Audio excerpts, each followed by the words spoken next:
अस्सलाम वालेकुम, मैं नजम अलवी और you are watching my vlog channel. और जैसा कि हमेशा है, हमारी वीडियो जो है थोड़ी सी मुख्तलिफ हुकूमत के कामों के बारे में होती है। और आजकल जो है आप शहर भर और कराची में आप देख रहे हैं जैसे कि जगह जगह जो है नालों की सफाई जारी है। और नालों के अतराफ जो कब्ज़ा माफिया थी, या आप ये कह लें कि अनअथराइज जो लोगों ने घर बना लिए थे नाले के ऊपर, उन घरों को गिराया जा रहा है और बिल्कुल साफ़ सुथरा किया जा रहा है। ये हर साल इस तरह होता है, दोबारा नालों को बाकायदा जो है भर दिया जाता है कूड़े से, और उसके बाद एक बड़ा बजट लिया जाता है और उसके बाद जो है नालों की सफाई की जाती है। आधे जेब में डाल लिए जाते हैं, आधे लगा दिए जाते हैं। ख्याल है ऐसा, यानी कोई इल्ज़ाम नहीं लग रहा, लेकिन ऐसा ख्याल है क्योंकि आज तक जो ये नाले साफ़ क्यों नहीं हुए। और मुराद अली शाह ने कहा है कि आइंदा जो है कराची वाले वीनेस का मज़ा नहीं लेंगे, जो पिछली दफ़ा हुआ था कि सड़कों पे और हाईवेज़ पे किश्तियाँ चल रही थी। तो आइंदा हम कराची को वीनेस नहीं बनने देंगे, बल्कि नालों के अतराफ़ ऐसे ऐसे हाईवे बनाएंगे कि आप देखते रह जाएंगे और आप इन नालों के ऊपर खड़े होकर जो है बाकायदा तस्वीरें खिंचवाया करेंगे।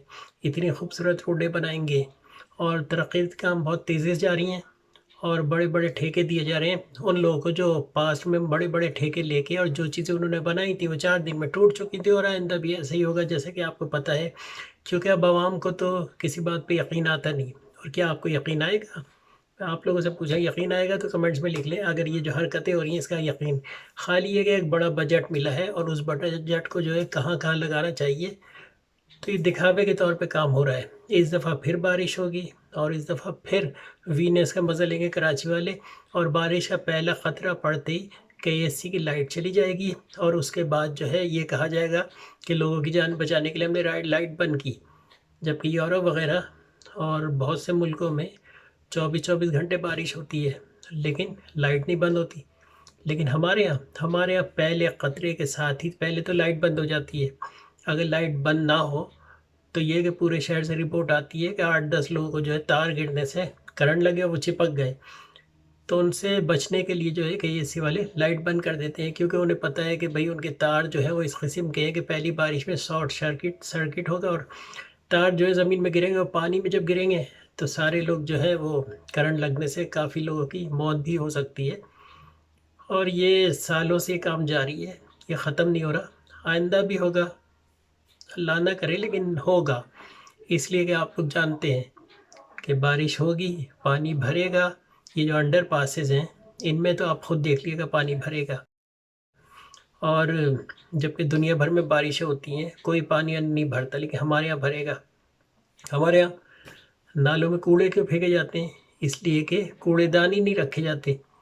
इसलिए कि एक ज़माना होता था, आपने पुराने ज़माने में देखा था कि बाकायदा मुनज़्ज़म तरीके से रोज़ाना कूड़े का ट्रक आके सारा कूड़ा उठा के ले जाता था। अब वो बेचारा आ नहीं पाता, उसकी वजह ये कि उसको जो पेट्रोल तेल मिलता है, डीज़ल मिलता है, वो ये लोग खा जाते हैं। तो ज़ाहिर बात है कैसे आएगा? और कूड़े के जो ट्रक हैं वो अगर आज ख़रीदें और 3 साल की गारंटी है कंपनी की, तो वो दूसरे ही दिन से वर्कशॉप में चले जाते हैं और उनके पुर्ज़े ख़राब होना शुरू हो जाते हैं और नए पुर्ज़े मंगाने के लिए नया बजट लिया जाता है। तो ये खेल जारी है, क्योंकि हुकूमत जो सामान मंगाती है उसमें लूट खसोट पहले दिन से शुरू हो जाती है। आप ख़ुद देख लीजिएगा, ये जो ब्लू लाइन बन रही है इसकी जो बसें आई हैं, ये पहले 1 साल में ये बसें ख़राब हो जाएंगी। दुनिया भर में 5-5 साल नहीं होती, लेकिन पहले 1 साल ये बसें पहले ही साल में ख़राब हो जाएंगी। उसकी वजह ये कि इसके पुर्ज़े वगैरह निकाल के और पुराने लगा दिए जाएंगे, और जो ठेकेदार हैं वो उन पुर्ज़ों को अपनी बसों में लगा लेंगे।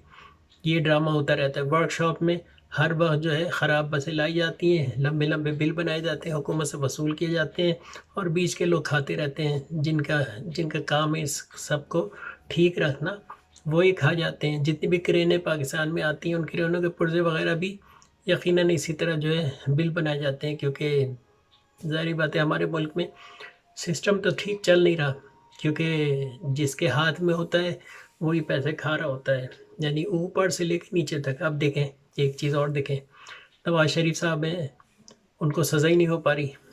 अदालत जो है रहा करने पे तो मास्टर है, लेकिन सज़ा देने में मास्टर नहीं है। खैर, अदालत तो बेचारे जजेस क्या करें, जैसा जैसा सबूत होगा वैसे ही उसका फ़ैसला होगा, तो उन बेचारों का कोई कसूर नहीं है। लेकिन ये कि हम एक ऐसे आदमी को क्यों बचाते हैं जो हमारे ही ज़रूरत का सामान जो है खा गया हो, बेच खाया हो। लेकिन नवाज शरीफ साहब को जो है جنہوں نے بھگایا ان کو باہر بھیجا، ان کو بھی تو پکڑنا چاہیے۔ جن لوگوں نے کہا تھا کہ جن ڈاکٹروں نے کہا تھا کہ ان کو یہ پرابلم ہے، اور جو سرٹیفکیٹ جعلی دکھائے گئے تھے پرابلم کے، ان کو بھی نہیں پکڑا گیا، کسی کو نہیں پکڑا جاتا۔ جیل میں جو لوگ چھوٹے موٹے جرائم میں ہیں، ان کو بھی اگر کھانسی نزلہ ہو تو لندن بھیج دیا کریں آپ لوگ۔ تو جب تک سزائیں نہیں ملیں گی تب تک کچھ نہیں ہو سکتا، اور اس کا ایک ہی طریقہ ہے، اسلامی قانون، اسلامی سزائیں، اور وہ لانے سے ڈرتے ہیں۔ اگر آپ نے دیکھنا ہے کہ کتنے مسلمان اسمبلی بیٹھے ہیں، تو یہ والا بل لے آئیں، اسلامی سزاؤں والا، اسلامی قانون والا، آپ کو خود پتہ چل جائے گا کتنے لوگوں نے مخالفت کی ہے، اور مخالفت کرنے والوں سے آپ کو پتہ چل جائے گا کہ یہ لوگ اسلام کے خلاف ہیں، جو داڑیاں رکھے بیٹھے ہیں یہی خلاف ہیں۔ ایک صاحب تھے خادم حسین رضوی صاحب، ان کو بنا دیتے پرائم منسٹر یا اسلامی عدالت کا جج بنا دیتے تو یہ ملک ان بیچاروں نے ٹھیک کر دیا ہوتا، کیونکہ اس بات کا ثبوت ان کے جنازے سے آپ نے لگا لیا ہوگا کہ لاکھوں کی تعداد میں پبلک تھی اس میں، اور اتنے بڑے رش سے جو ہے ہمارے جو لوگ ہیں کچھ ڈرتے ہیں، جو ہر اس آدمی سے ڈرتے ہیں جس کے پیچھے لاکھوں عوام ہو، کیونکہ ان کو اپنی کرسی اور اپنا جو نظام جعلی چلایا ہوا ہے وہ ہلتا ہوا محسوس ہوتا ہے، تو ہر اس آدمی کے خلاف ہے جس کے پاس جو ہے مجمع کراؤڈ ہو۔ جیسے کہ الطاف حسین سے ان کو ڈر تھا، ظاہری بات ہے ایک کال پہ لاکھوں لوگ نکل آتے تھے، اور یہی سب سے ڈر کی بات تھی۔ پیپلز پارٹی سے ڈر نہیں ہے، کیونکہ پیپلز پارٹی جتنا بھی شور مچائے لوگ اکٹھا نہیں ہوں گے۔ خادم حسین رضوی سے ڈر تھا، اس کی وجہ یہ کہ لاکھوں لوگ اکٹھا ہو گئے تھے، اور وہی سب سے بڑا ڈر ہوتا ہے۔ فضل الرحمان ہیں، ان سے ڈر نہیں ہے، کیونکہ وہ بک جاتے ہیں۔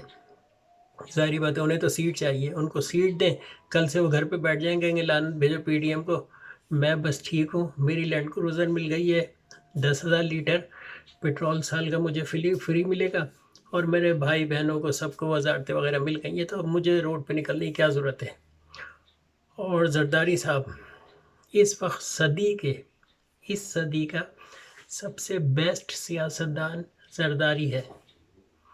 اس کی وجہ یہ ہے کہ ایک مری ہوئی پارٹی کو سہارا دینا جو ہے بیوقوفی ہے۔ اب نون لیگ ہے، ایک مردہ پارٹی ہو گئی ہے، اور نون لیگ پوری کوشش کر رہی ہے کہ زرداری صاحب کو جو ہے اپنے ساتھ ملائے اور حکومت گرائے، لیکن اگر حکومت نہ گری تو کیا ہوگا؟ تو زرداری صاحب پہلے تو ملے، اور ان کو ایسے لگا نواز شریف صاحب کو کہ بھائی اب میرے پاس پاور ہے، تو انہوں نے فوج کے خلاف خوب کھل کے، یعنی الطاف حسین سے زیادہ باتیں کی ہیں فوج کے خلاف۔ الطاف حسین نے تو شاید اتنی باتیں نہیں کی جتنی نواز شریف صاحب نے کی ہیں، لیکن سزا کیوں نہیں ملتی اس کی وجہ آپ سب لوگ جانتے ہیں۔ ظاہری بات ہے جرمن کو سزا کیوں دے گا؟ تو بس جانو جرمن جو ہیں ان کی نظر جو ہے وہ اپنے علاقے سے باہر کے لوگوں پر ہوتی ہے۔ خیر یہ تو ایک مذاق کی بات تھی، لیکن یہ نواز شریف ظاہری بات ہے کہ گرائی ہیں، تو بھائی گرائی کو کون سزا دے گا؟ گرائی کا تو سب سے زیادہ حق ہوتا ہے، پڑوسی کو پہلا حق ہوتا ہے نا، یہی وجہ ہے ساری۔ تو وہی ہے، نواز شریف صاحب کو جو ہے پہلے پیٹھ پہ تھپ تھپایا زرداری صاحب نے، تو نواز شریف صاحب نے منہ کھول کے خوب مغلظات بکیں اسٹیبلشمنٹ کے خلاف۔ ویسے اسٹیبلشمنٹ کا تو میں بھی فیور میں ہوں، اس لیے کہ ان کی وجہ سے ملک بچا ہوا ہے، ورنہ ان لیڈروں نے بیچ کھایا ہوگا نواز شریف جیسے، کیونکہ نواز شریف تو 100% غدار ہے۔ اگر نواز شریف ہوتا نا سی پیک بند ہو گیا ہوتا، نواز شریف ہوتا تو یہ جتنے معاہدے ہو رہے ہیں پاکستان کی فیور میں سب ختم ہو گئے ہوتے ہیں۔ نواز شریف ہوتا تو قرضہ ڈبل ہو گیا ہوتا، نواز شریف ہوتا تو وہ مودی کی بات مان رہا ہوتا، جس کے اگر مودی آئے وہ بھی غدار، اس کو بھی غدار نہیں کہیں گے تو لعنت ہے۔ جبکہ اس صدی کا پاکستان کا پہلا غدار جو ہے نا وہ میں نواز شریف کو ہی سمجھ رہا ہوں، اس لیے کہ انہوں نے جو کیا ہے ماشاءاللہ سے کسی نے نہیں کیا۔ بھٹو کے اوپر بھی الزام تھا، بھٹو نہیں تھا غدار، لیکن امریکہ کا غدار تھا وہ، ظاہری بات ہے جو امریکہ کا غدار تھا وہ تو ہمارا بھی ہے۔ ڈالر جو کھانا ہوتے ہیں، آج تک نواز شریف صاحب ہوتے، آج بھی امریکن انفلوئنس ہوتا، آج بھی سعودی عرب جو ہے اس کے سامنے ذلیل ہو رہے ہوتے۔ آج سعودی عرب جو ہے ہمارا دوبارہ دوست ہو گیا ہے، اس نے دیکھا کہ بھئی اب یہ تو عمران خان صاحب تو بات نہیں مان رہے ہیں، تو دوبارہ جو ہے وہ قریب آنا شروع ہو گئے ہیں۔ تو نواز شریف صاحب ہوتے تو بربادی ہو گئی ہوتی، لیکن نواز شریف صاحب کو صفائی کرنے میں، ظاہری بات ہے ہمارے جو ادارے ہیں جو ملک کو بچا کے رکھتے ہیں آرمی کا ادارہ ریسپیکٹیبل ہمارا، کیونکہ وہی جانے دیتے ہیں کس لیڈر کا بیٹا بھتیج جا کے جانے دیتا ہے۔ رائٹ سائڈ پہ سبسکرائب کریں، بیل آئیکن دبائیں۔ میں ہوں Najam Alvi, you are watching my vlog channel. Subscribe ضرور کر لیں اور کمنٹس میں لکھیں آپ کو میری باتیں کیسی لگی۔ خدا حافظ۔